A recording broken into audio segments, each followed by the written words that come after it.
Enquanto a crise abocanhou a renda das famílias no país em 2021, o lucro dos bancos bateu um novo recorde. O número de brasileiros com dívidas em atraso bateu recorde dos últimos 5 anos. O interesse pelo crédito consignado para quem é CLT surpreendeu os bancos. Enquanto você rala para pagar o básico, os bancos lucram bilhões com a sua dívida. Juros nas alturas, miséria planejada e um sistema feito para manter você no vermelho. A pergunta é: quem realmente governa esse país? Por que será que no Brasil os bancos estão sempre lucrando enquanto o povo vive no vermelho? Pode estar chovendo ou fazendo sol, com crise ou sem crise. Os banqueiros continuam sorrindo, e não é pouco. Lá fora, para dobrar o capital investido, um investidor precisa esperar quase 8 anos. Aqui no Brasil, esse milagre acontece em apenas 3 anos e meio. O Brasil virou o paraíso dos banqueiros e o pesadelo de quem trabalha. Tem uma frase que circula nos bastidores do mercado financeiro e que nunca fez tanto sentido. O melhor negócio do mundo é um banco bem administrado. O segundo melhor é um banco mal administrado. E o terceiro é um banco quebrado. Parece até piada, mas é a realidade. Só no último ano, o Itaú lucrou mais de 41,8 bilhões de reais. O Bradesco ficou quase no mesmo patamar.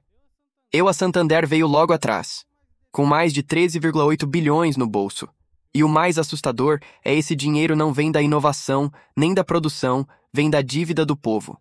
Os bancos lucram quando você parcela o básico, quando atrasa o cartão, quando pega um empréstimo para pagar outro. Enquanto isso, quem realmente produz vive no sufoco, e quem mais precisa afunda em dívidas que parecem não ter fim. Mas e aí? Por que os bancos ganham tanto? Por que os juros no Brasil são tão altos? E quem permite que isso continue assim ano após ano?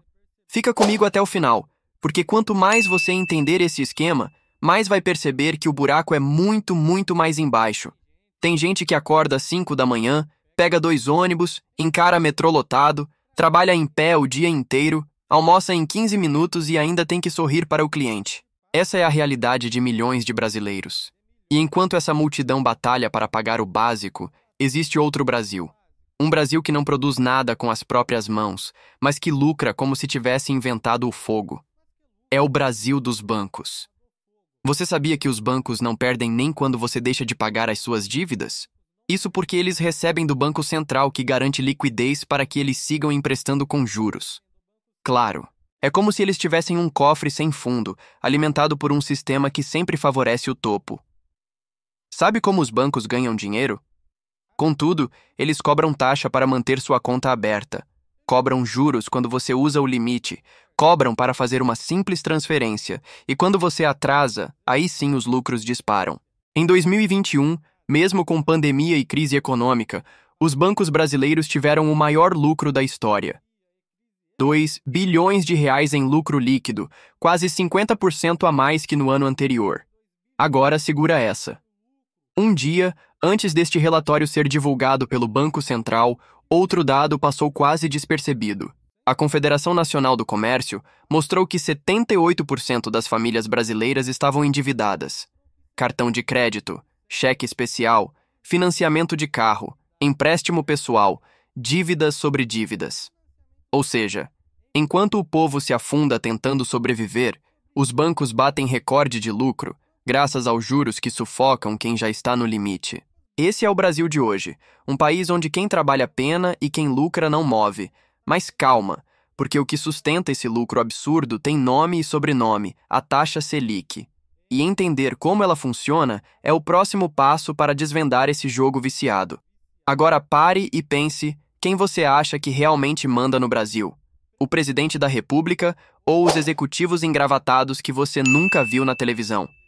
A verdade é que no Brasil, os banqueiros não apenas influenciam o jogo, eles escrevem as regras e fazem isso de forma estratégica, silenciosa e extremamente eficiente.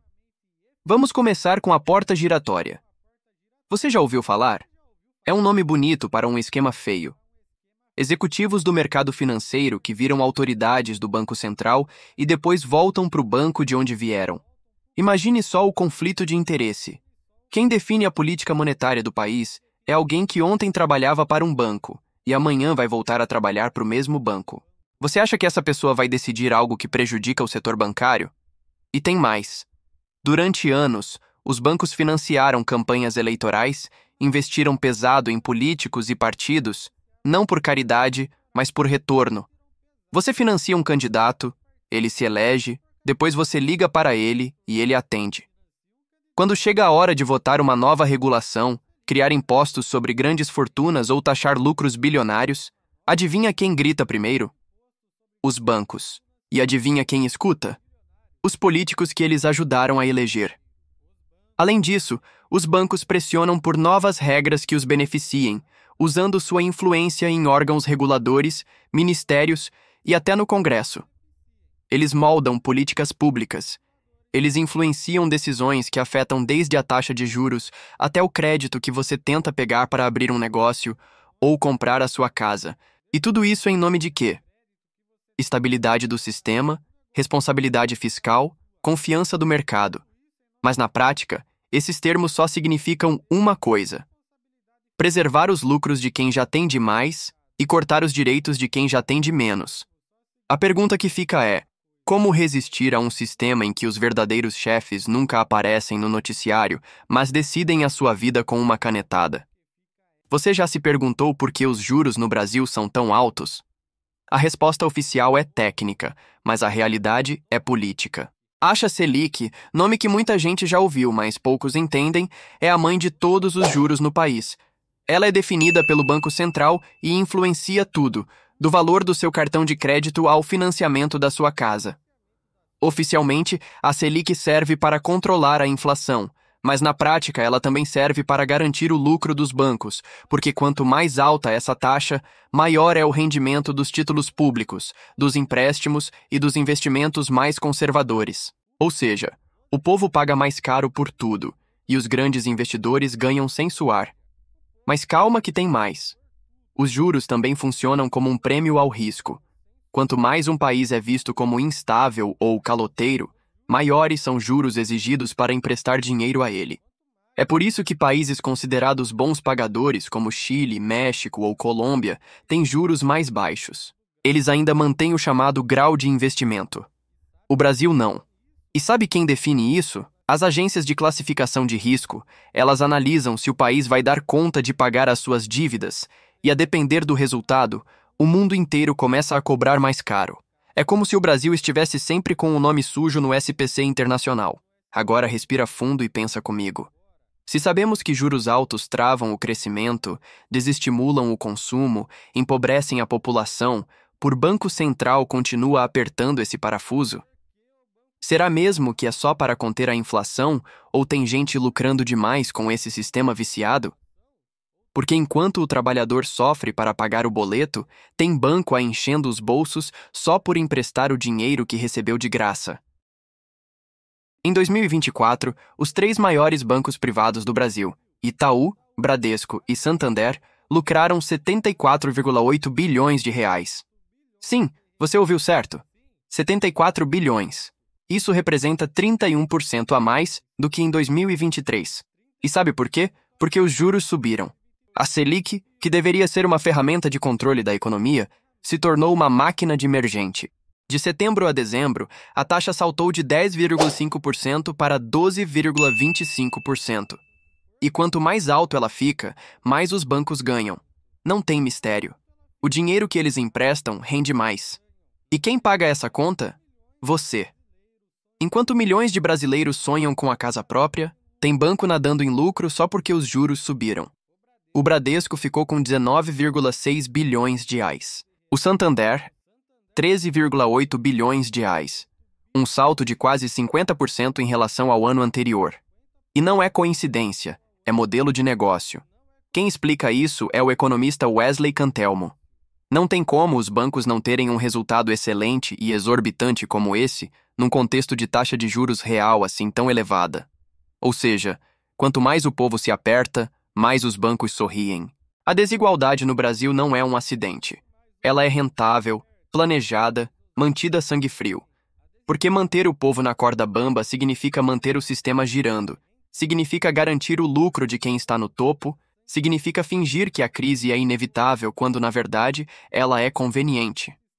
Agora que você viu tudo isso, me diga com sinceridade: esse sistema foi feito para você vencer ou para te manter de joelhos?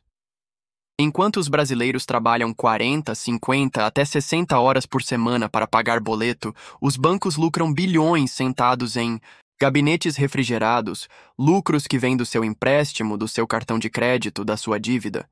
E o pior, isso tudo é tratado como se fosse natural, como se o Brasil precisasse ter juros mais altos do mundo, como se endividar a população fosse parte da cura e não da doença.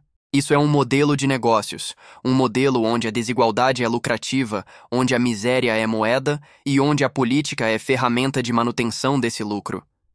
Enquanto isso, a educação é cortada, a saúde é sucateada, o povo é endividado e culpado por estar endividado. O que isso diz sobre quem realmente manda no país?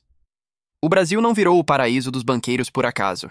Foi uma escolha, foi projeto e todo projeto pode ser desfeito. E se esse vídeo fez você enxergar algo que nunca te contaram, curta, compartilhe e comente aqui embaixo. Sua voz também incomoda, e é disso que eles têm medo.